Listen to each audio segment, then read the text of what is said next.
Isu Christain ei ta dinga mun asim naram loading chun hi khovel ei damlai ni ei taksa he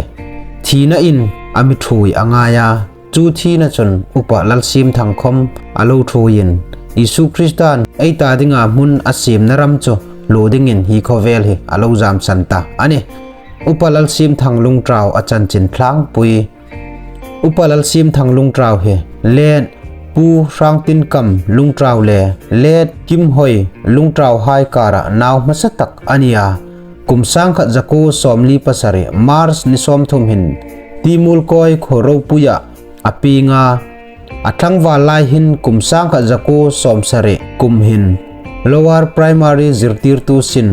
kebrang sip sakachep khoa hung tho tanin kumsang khat jako somsare pakhat January ni som ni pasare hin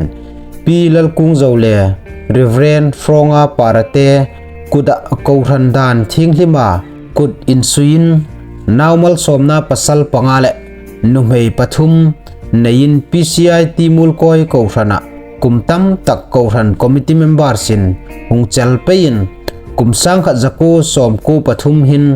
timul koi kouran upa dingin thlangthling ania kumsang khat jako som ko palin Vongjol Presbytery in Khompui voi som thum parina PCI mulhoi bigina PCI timul koi kouran upa dingin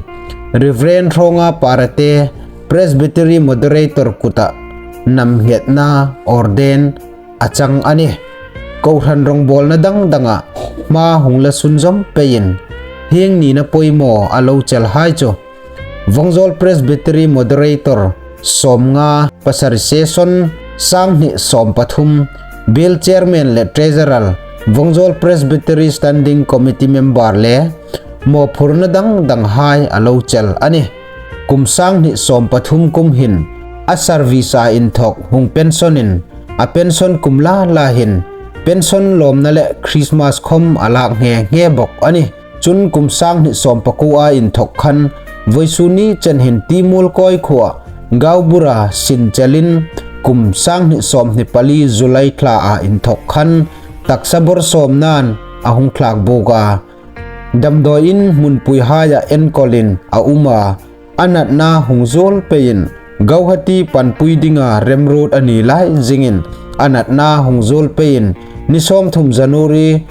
sang ni som ni panga hin haflong civil hospital panpui ania nilisung ICU wa umin thatting apan thei chung tano lein a in luma en koldingin nithum February sang ni som ni panga hin haflong civil hospital suksanin theiang anga en kol ani nungin nili February sang ni som ni panga thole ni jingkar dasare minute som ni am khan chatunram amilowin loi santa ani ama hi sang ni som parida in thokin Assam Hill Presbytery ICI kourana missionary support missionary chom tua athini chenhin athang ve ani athini thalak loen nom tu hai ta dingin suklangna ngei te